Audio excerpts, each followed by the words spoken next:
I can't believe that. How long you guys been working? 8, 9 years. I'm trying not to freak out. I'm sorry. Right. I can't not to see that. I'm not supposed to see that, man.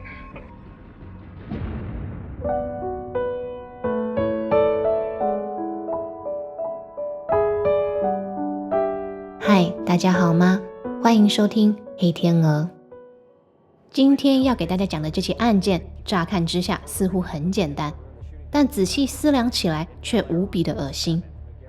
一名男子被好友發現身亡於自家地下室，他一直以來都是眾人的開心果，是小孩們最愛的叔叔，朋友跟同事對他也都只有好話說。哪裡來的冤家呢？難道是仇恨犯罪嗎？還是強盜不成選擇滅口呢？隨着案情水落石出，眾人都不敢相信，下此毒手的竟然是他最親近的人。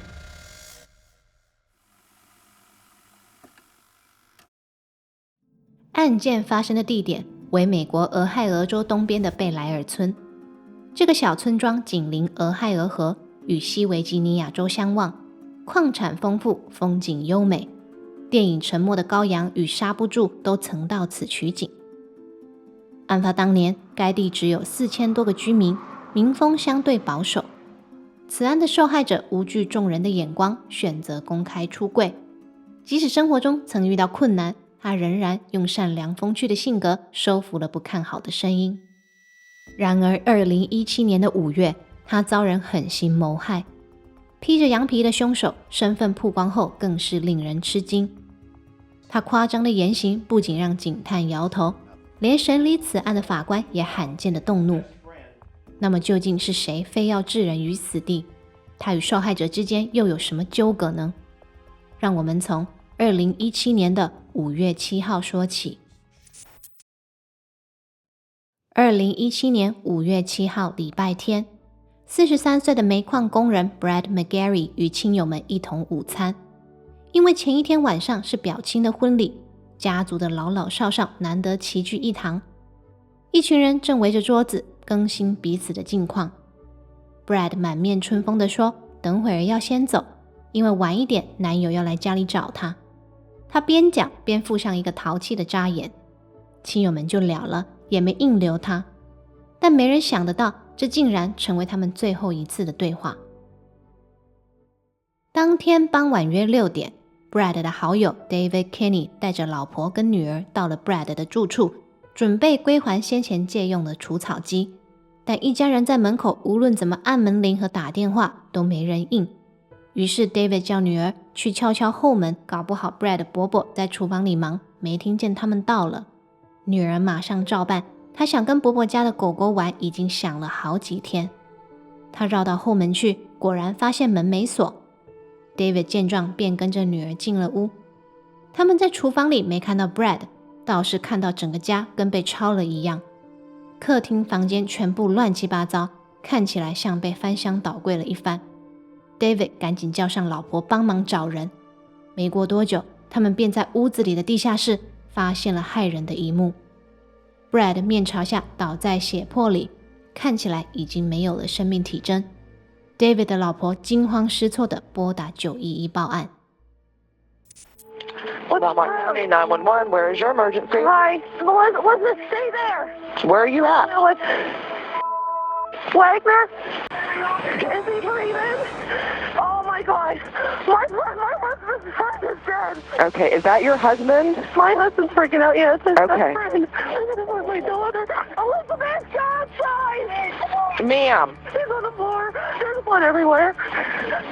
Oh my God, he has his gun got wound in the back of his head. He's gonna throw up. What is your name? My name is Sherry Kinney. Sherry. You don't see a gun? No, I don't see a gun. Okay. Listen, I need you and your husband to back out of the residence and wait outside for the officers. Do you hear me? All right. Oh, look at that. Oh my God. 警方趕抵現場，首先就跟發現遺體的 David 夫婦談話。兩人傷心欲絕，語無倫次。一問之下才知道，原來他們一家與受害者認識已經快10年了，關係超級好，可以說比親人還要親。女兒都喊 Brad 伯伯，就跟自己家人一樣，平時除了會一起過節，他們還預計2個多月後要一同去巴哈馬群島度假。在場的警探們聽到這些也十分的不忍，尤其在剛剛小女孩目睹了自己伯伯的慘狀，這要讓她心靈有多創傷。警方接着詢問 Brad 的交友狀況如何， David 夫婦則透露 Brad 幾個月前剛與男朋友分手，雖然沒有聽說他們撕破臉或是糾纏不清，但也是個值得追查的人物。悲痛的 David 強忍情緒回答着警探們的問題，時不時還掩面哭泣。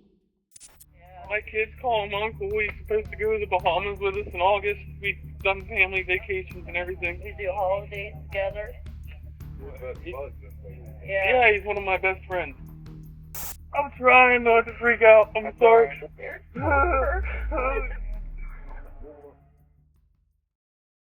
屍檢報告顯示，受害者的頭部後方有2處槍傷，警方因此排除了自強的可能，優先朝着入室強盜屍封滅口的方向偵辦，並且同時追查受害者前男友 Scotty Butler 的下落。不過沒幾下子，他們便察覺事有蹊蹺。警探們細看了案發現場，發現房子雖被翻得凌亂不堪，但卻沒有一樣東西真的遭竊。抽屜被拉出來的距離好像用尺量過，還會彼此對齊。更別說受害者收集了許多要價不菲的古董，人如果都除掉了，強盜者還有不把屋子搬空的理由嗎？況且地上還有鈔票、手機這類可以換快錢的東西，連同電視、音響這些高單價的物品也不拿，再怎麼樣都說不過去。再來是受害者的前男友，雖然他確實不是什麼善類，但他這次可是有鐵鐵的不在場證明。案發前3個月，他因違反保釋條例被抓回監獄服刑，所以除非他會穿牆，否則不可能是兇手。案件偵辦至此一籌莫展，警探們的直覺再如何強烈，在沒有進一步線索的狀況下也是白搭。幸好受害者的親友們都非常自發地進警局配合調查。終於在案發隔天5月8號的晚間，警方有了突破。受害者的2位親友在提供證詞的期間，都不約而同說起了一個小名叫 DJ 的男子。據他們所知，這人是個有婦之夫，這幾年來一直跟 Brad 維持着情人的關係。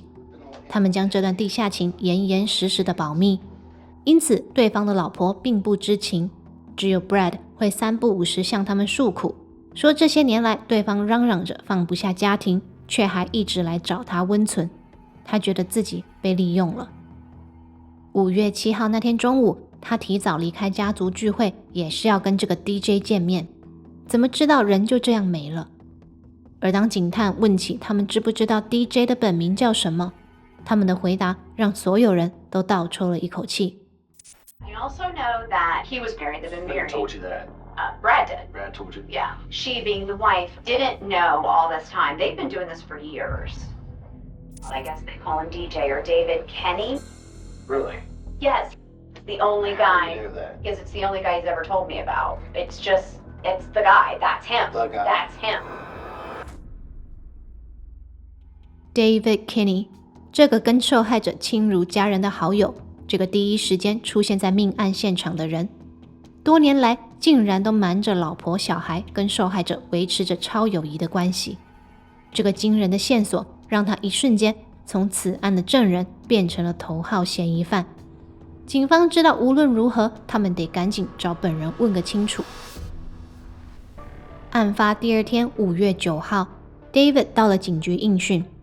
警探們首先請他交出手機供他們排查，他大方的配合，沒有二話。接下來回答問題的時候也是長官長長官短的，是真的光明磊落，還只是裝模作樣？警方截至目前為止依然保持着保留的態度。Since it's your phone, it's your personal property, we gotta get your consent. Yeah, that's fine. Okay, give me a couple minutes and I'll buzz right through this. Yes, sir. I'll get back to you as quickly as we can, okay? All right. David 可能不知道，刪除的通聯記錄和訊息，警方都是有辦法回復的。儘管他口口聲聲說他與被害人只是好兄弟，但他的手機卻顯示着另外一回事。不僅如此， GPS 也證實，在案發期間，他的手機定位就出現在受害者的住處。當警探拿着這些證據與他對峙，他知道這個痛失摯友好悲傷的面具已經戴不住了，決定拿出奧斯卡獎等級的演技，看能不能靠一張嘴和幾滴眼淚化險為夷。審訊的3個小時內，他的供詞就更改了7、8次。起初他堅持他不在現場，後來改口說他人的確在，但攻擊 Brad 的是另一個陌生的男子，他只有聽到槍聲，其他的不知道。但當警探追問他為什麼沒有立刻報警，他就說其實那名陌生男子是當着他的面攻擊了 Brad， 他實在太害怕，只想着趕快逃走。反正每被拆穿一個謊，他就立刻再想一個更爛的謊來搪塞，說的是滿腹委屈，聲淚俱下。而警探就坐在他的對面，靜靜地看着他表演。Look at me. Look at me. We're past through. Okay, you got to know what happened. I didn't shoot. You didn't know? I'm going to tell you. Then who did? Tell me what happened. He showed up. He had another guy with him. I don't know who he was. I don't know his name. He went in the garage. It's okay. David, hey, you got me. What happened next? I was so scared. What happened? You heard a gunshot? We got to the house. Me and Brad. I'm telling you the God honest truth. I'm not lying to you, Jay. There was another man there. It kind of had a little bit of an argument about me being there. He shot Brad. In front of you? Yes, sir. Okay. And he was gonna shoot me. But I got scared, and then I left. Oh. Okay. Okay. It's okay. 經驗豐富的警探當然不是塑膠做的，他看夠了 David 的演出，也決定不忍了，直擊靈魂的就問他安的是什麼心。如果攻擊者已經當着他的面行兇，他肯定知道屋子裡的好友已經身亡，不報警也就算了，那天傍晚為什麼還攜家帶眷到場，刻意叫年齡還小的女兒進屋，讓她看見過世的伯伯呢？這難道是個父親會做的事情嗎？面對這個怎麼回答都不對的問題， David 除了故作哀傷，掩面否認，他已經黔驢技窮，真相也呼之欲出。Quit screwing your family. Brad deserves it. Brad's family deserves it. Your wife deserves it. Your kids deserve it. Brad didn't want me to leave my wife for a while. I told him numerous times, man, I'm not leaving my wife. I told him, I said, you know, things are gonna have to start to stop. Got real loud with me. You know, kind of like up in my face. I pushed him. Okay. Then what happened? I shot him. 最後 David 終於坦誠是他扣下扳機射擊了好友 Brad， 但堅稱是對方先拿出武器挑釁，他害怕受到攻擊，出於自保才下的手。但鑑識人員勘驗過遺體後早已回報，彈道的方向是從頭部後方進入，而且還是2擊。一個準備攻擊的人怎麼會背對標的物呢？這種用膝蓋想都知道的道理， David 還硬是雄辯。警探只好用物證與基本的物理學再一次打響 David 的臉，場面很是難看。 So, I'm Brad. Where am I? Which way am I facing? I'm facing the rear. Okay? So we're arguing. He's waving the gun. Then what happens?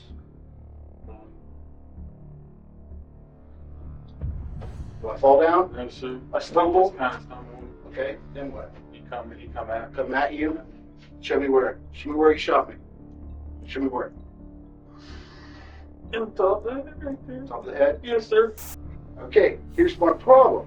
And my problem's with rudimentary laws of physics. Okay? He's coming at you. You shot him. Okay, but the bullet's going this way.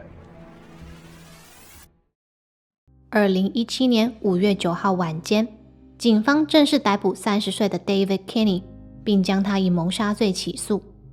隔年的1月30號，庭審開始，辯方依然以正當防衛為由，希望法官能夠輕判，說是受害者多次出言威嚇要將他倆私通的事實公諸於世，並用武器挑釁在先，被告才不得已奪取武器反擊。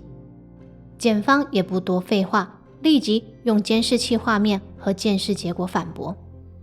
案發當天5月7號下午1點59分，登記在被告妻子名下的轎車被鄰居的監控拍到往受害者的住宅開去。約1個小時後的2點55分 ，Brad 開着銀色寶馬返家，但3點11分被告的轎車就已經駛離，這之間只有16分鐘的空檔。要從見面、吵架、打鬥再到攻擊，這時間根本不夠，因此可以推論，被告只是以約會為由將受害者引回家，並在受害者毫無防備的情況下從背後偷襲。